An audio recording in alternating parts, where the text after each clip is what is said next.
Hello, NBA fans, and welcome back to another episode of the Good, the Bad, and the Ugly series here on the NBA, the week that was. Today will be another guest analysis episode, and me and my friend Suyash will be analyzing the Oklahoma City Thunder. Introduce yourself, Suyash. Hi, I'm Suyash. I've known Raghav since 6th grade, and I live in Singapore. If you remember me, I was also here in the Bucks episode. But let me explain to you why I'm not a bandwagon. When I first started liking basketball, I had no prior experience with basketball at all. So the first team that I found out about was the Thunder because of KD and Russ. So I started following them. But then when I learned more about basketball, I learned that it's about being loyal to where you're from.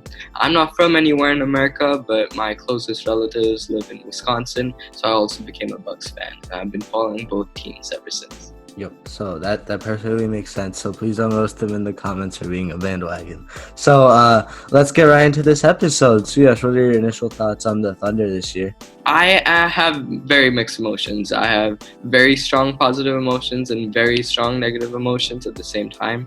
Of course, we did good this year, which is neither a great thing or a bad thing, in my opinion. We outperformed any expectations. I mean, we lost our two best players, Russell Westbrook and Paul George, in the offseason. And we got Chris Paul, who many thought was washed up at this point in his career, as well as many young assets, as well as many picks. When I first saw the Paul George trade, the amount of picks that we got, I thought we were fully in the mentality of rebuilding, which I was very happy about because Russ and Paul George weren't at that point achieving a championship, of course, because of Damian Lillard. But I thought a rebuild would be great. Going through a rebuild, maybe something like the Sixers or developing our young talent would be great. However, when Chris Paul and Shai actually started playing good and we got to the 7th seed, I had very mixed emotions because we're neither a contender or a rebuilder. Sure, if some miracles happen, we may be able to reach maximum the second round because we're not gonna beat LeBron or Paul George and Kawhi. So there's no chance of us winning the championship this year. But with the 7th seed, we're not gonna get great picks in the draft either. Yeah. So while I'm very, very happy with how good Chris Paul and Shai were playing, Chris Paul, of course, shutting down all his haters who were saying that he's washed up. I mean, you can't call him washed up now. It's 17, 18 points a game, 6 assists a game. Of course, Shai was brilliant, 19 points a game. Yeah. So a great season for both of them. Yeah, so I also have to agree with you. I initially thought that Damian Lillard shot sent the Thunder into a complete rebuild like the Hawks went through 76ers before they got Simmons and Embiid. But again, like you're saying, it's like you don't really want to be that mediocre team. Like you want to make the playoffs, that's always great.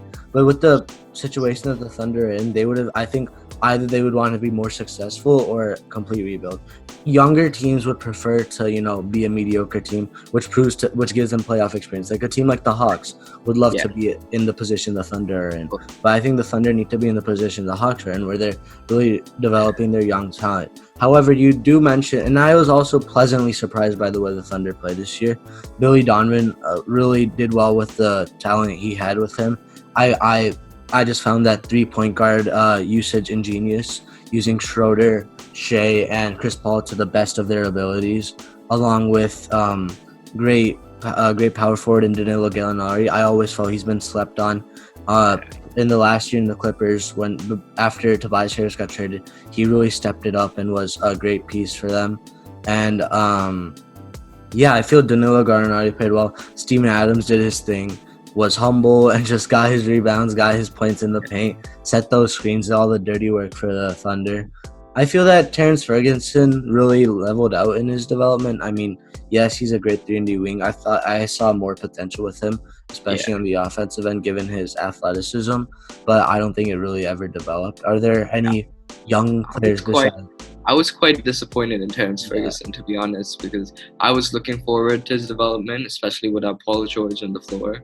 And I thought he would take a bigger leap, but clearly he didn't. I feel he still can improve, obviously, but instead we're focusing mainly on Shea. I was personally not expecting Shea to be as dominant. I don't as think great as anyone. he I was. don't think anyone Yeah. was.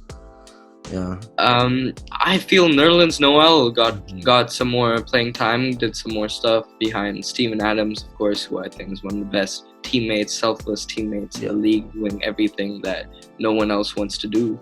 I think Mike Muscala was also a good bench player for you. Yeah. As a stretch force 5. I mean, he's not that good on defense. He played for the Hawks, so I know a bit about him. And he's a decent rebounder at best, but he has a great 3-point shot for being a big man, which is always great for us. Stretch 5s are invaluable in the modern NBA. Yeah. And I mean, as you were saying, Danilo Gallinari, he just did very well, which I also was, to be honest, expecting, because I also thought he was slept on, and was amazed that we could get him with the assets that we had. Yeah. But honestly, I felt we shouldn't have gotten him because he is that good, right? I feel maybe we could get a couple more picks. Of course, we have so many picks from that Paul George trade, but I feel if instead of even Chris Paul, if we got a couple of picks from the Rockets, that would have been great. Maybe a 3-way deal, because they of course don't want Chris Paul and Westbrook. That could have been better for us. But I mean, I'm not complaining about winning games. I'm just complaining about being in the position that we are, because I feel being the 6th seed and the 10th seed, between those are the worst place to be. Definitely. So let's talk about Orlando. How you slightly mentioned it. First, you'll give your prediction, then I'll give mine. I feel we'll obviously comfortably, we'll make into the playoffs. And then depending on who we match up against, I feel for a second round exit is the maximum. I see us going this year. Most probably a first round. I feel if we play the Jazz, we might be able to pull off something, because I'm not sure, is Gobert going to be playing? I think they are, but there's been chemistry issues with Mitchell. Yeah, there's been chemistry issues with their 2 players. I feel the Jazz would give us the highest chance. I don't think we can beat the Nuggets or the Rockets this year. But I pretty much agree with you. The Thunder, I mean, they play well as a team, but we've seen countless times you need a true bona fide superstar.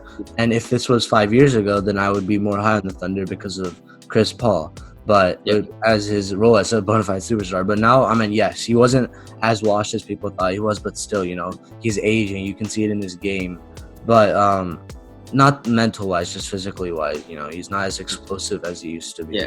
But I feel that the Thunder are a team that no one wants to really match up with in the first round, given the way that they played this year, given their experience that they have in Adams and Chris Paul, the energy of Shea and Dennis Schroeder, and just the overall coaching of Billy Donovan. So they're that one, there's always that one team that teams don't want to match up against. That's the Thunder.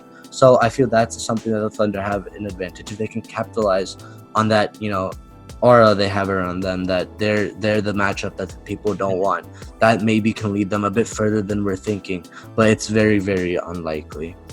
Yeah, I feel when you were doing a Hawks comparison, I think that's a great comparison. That's where I felt the route that we should have gone, getting a future star, someone like a Trae Young, which we kind of have in Shea. Shea is that. We have in Shea, but and surrounding him with great players like you did with Cam Reddish and John Collins and all those great players, which I thought would be the route that we would go in when I saw the Paul George trade.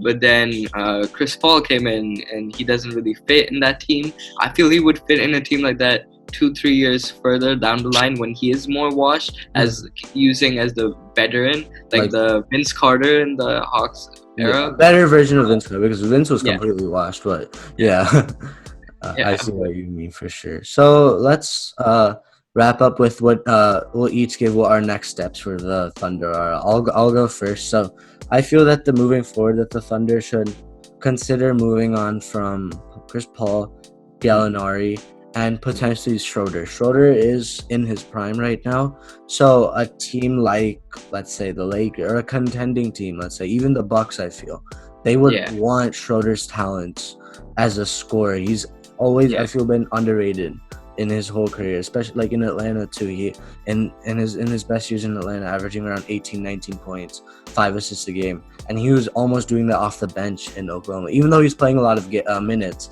still off the bench, those are great numbers. So I think he would be invaluable to a team like the Bucks to provide, like if Eric Bledsoe or Chris Middleton, no one can like support Giannis. Schroeder can definitely be that guy. So they should consider moving on from him. Obviously, Chris Paul, given his age and that's not suiting the rebuild that the Thunder inevitably need, as well as Danilo Gallinari, each reaching age 31, 32. I feel he should also be moved on from and get either young assets who can be developed, like players like Memphis did this year with Josh Jackson. No one really like Phoenix hated him. They moved on from him. He ended up in Memphis, provided a great bench role for them. So if they can get players like that, or obviously draft picks, that would be great. And the last thing I want to mention is they should keep Steven Adams. I feel that he should be a career guy at Oklahoma, given his personality. He would be a great leader of young guys. Shea would already have chemistry with him, so he could, guide Shea as he moves forward, even though they're different positions, just as a person, as a leader. I feel Steven Adams has always been great, and he knows the Thunder in and out, the ownership and stuff. So he could pass on, even though he doesn't really have the keys to the franchise, in the way that he has the keys to the franchise as a franchise Thunder player, he could move that onto Shea or any other young player they acquire. So those are my next steps for the Thunder. Going back to what I said, I feel we should build around Shea, of course. When you have a talent like that, something similar to how the Hawks did with Trae Young, we should, I feel, move on with the same players that you were saying, especially Chris Paul and Danilo Gallinari. Maybe if we could ship them off to, I don't know, Chris Paul might be needed in one of the teams that are looking for a veteran, someone like that. And those teams, or a team maybe around like the 9 seed trying to get into the playoffs, maybe Gallinari would be the little key to push them in, and the lower seeded team we can get, the better picks we can get from them, right? And the key is utilizing those 6 picks that we have into its maximum potential. I'm not aware of what teams picks which teams have, but if we can maybe ship out these 2 players, maybe Gallinari to a contender in exchange of a lower seeded team's pick, like maybe to the Celtics for one of their Nets picks if they have any left, that would really be great, because then we would get a high lottery pick. And I feel with one more solid player like Shea we could use, someone, I'm not sure who, maybe like in the upcoming draft class. I don't think we'll get any good pick in the upcoming draft class. 2021 is looking really good. I would. Cade Cunningham, I think. Or no, but whatever it is. I don't think we can get Cade Cunningham. Yeah, but whatever it is, that draft class is looking really nice. So on one side, I'm just checking out Danilo's contract. So they're both locked up for Danilo and Chris Paul. I think are both locked up for the next year, so they can still be traded, and they don't have any like player options or anything. So Chris Paul and both Danilo Gallinari are gonna be free agents in 2022, I'm pretty sure. So right?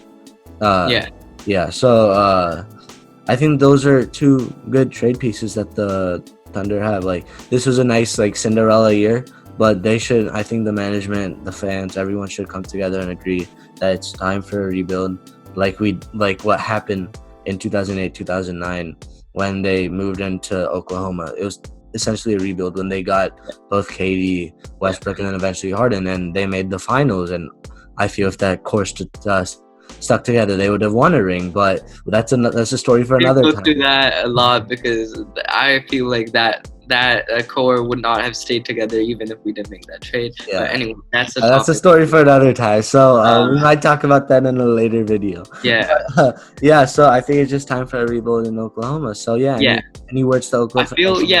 I feel there's one reason that maybe the fans some fans and some people in ownership might not go through with the rebuild, which I feel they should. But I think one of the slight reasons that they might is ever since they moved here to Oklahoma, they historically in our short history, but have been one of the most dominant teams in the league, despite not winning the championship. But it's always been a team that other teams have feared, with pieces like Kevin Durant, James Harden, and Russell Westbrook. After all, and they might not want to lose that